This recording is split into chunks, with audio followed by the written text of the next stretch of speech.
WLA sessions are voted on. Who voted on the sessions this year? Here, put your hand up. Great, so it's all your fault that I'm speaking on this session, not me. I didn't vote for my own session. Brilliant. So I'm going to talk about everything you need to know about Wi-Fi 10 in 10 minutes. A little disclaimer first, I think is probably in order. We'll just let my clicker connect. There we go. It's really important, I think, for you to know that everything in this presentation is factually incorrect and untrue.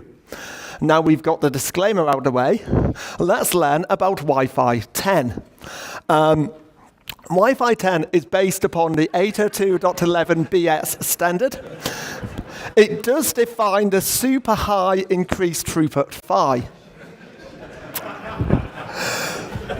And it does support data rates up to 42,000 terabytes.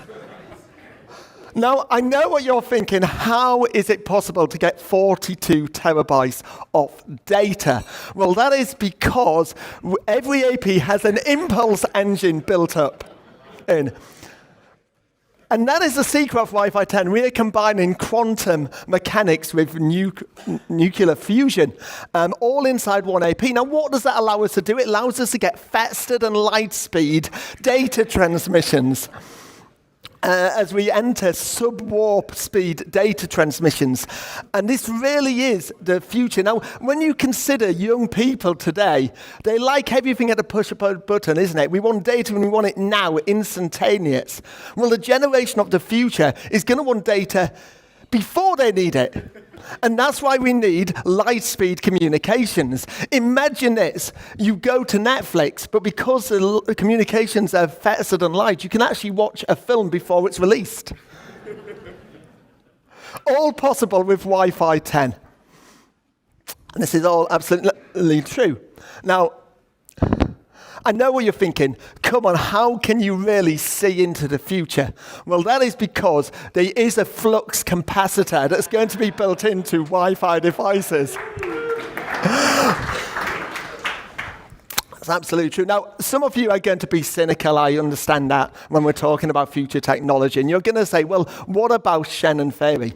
Shannon theory tells me that if you look at the maximum data rate I can get in a channel, we do that by looking at channel bandwidth and noise. Well, don't worry. Wi-Fi 10 replaces Shannon theory with sham theory.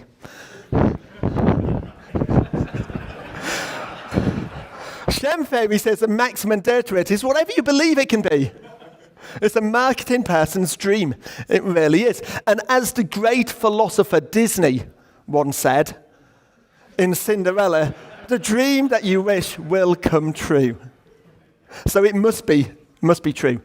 But you see, we've obviously got AI built into Wi-Fi 10, and it does include the HEL 9000 AI communication system. It's built on Vulkan logic, and it uses 6-dimensional neural intelligence. And what this can do is help with our data throughput speeds because it can predict what data is going to be sent before it's sent, and therefore it doesn't need to be sent. It's brilliant. That is what we've got. Now, I also want to talk about the fractal antennas which are going to be used with Wi-Fi 10. These have an infinite amount of possibilities, and we can have these beautiful tree antennas, so they look beautiful as well as being really functional. So we can transmit on all frequency bands at the same time, both TX and RX at the same time, with these amazing fractal antennas. But what is the headline feature of Wi-Fi 10? I know you're all dying to know. Well, it is pissed. This isn't what happens when you go on a night out. This is photon splitting technology. And this is what we've all been waiting for in Wi-Fi technology, full duplex communication. This is the Wi-Fi switch. And I know what you're asking, okay, how does it work? Well, here it is, and I think this is fairly self-explanatory, so probably doesn't need me to explain it to you. This is the text from the 802.11bx standard. You can see it's clause 42.1234, photon splitting technology, and it talks obviously about independent and, inhomogeneous magnetized, I can't even say it, magnetized backgrounds, and basically you're looking at the neutral and ultralight spin zero particles that are coupled together, and you get these two protons. Absolutely fascinating technology. And so how is it actually going to work inside an AP? Well, I thought I'd draw you a diagram just to explain it to you so you can see that you have some auxiliary photon C, and that's the one that we're going to split in two so we can be transmitting and receiving at the same time. And basically, you've got two qubits, and when A and B are swapped using at 2 degrees of freedom, you can end up splitting the photon. So that's a diagram. We send all that to our fractal antenna, and we have full duplex communication. Now, I know what some of you are thinking. Physics isn't your strong point, and you're finding it's hard to understand. But it's okay. I'm here today to help you with your physics knowledge as well. So just understanding physics, okay? This is something that you may know. You might know that acceleration is the rate of change in velocity. Jerk is the rate of change in acceleration. And snap is the rate of change in jerk. And crackle is the rate of change in snap. And pop is the rate of change in crackle. And snap, crackle, and pop are cartoon characters which appear on a breakfast cereal. And therefore, if you want to be better at physics, scientifically proven, if you eat Rice Krispies for breakfast every morning, you will understand physics better. Absolutely true.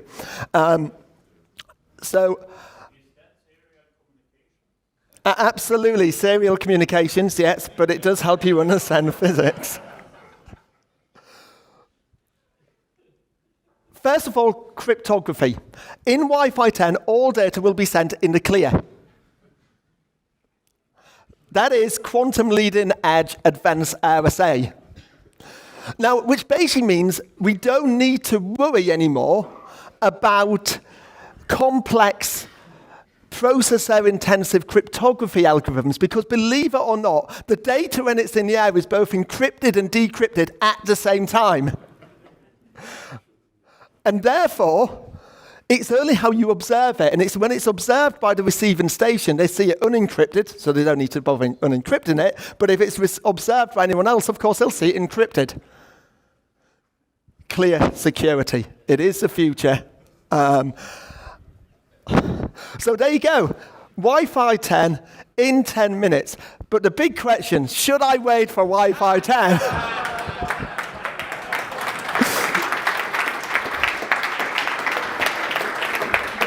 And the answer is absolutely not. Thank you very much.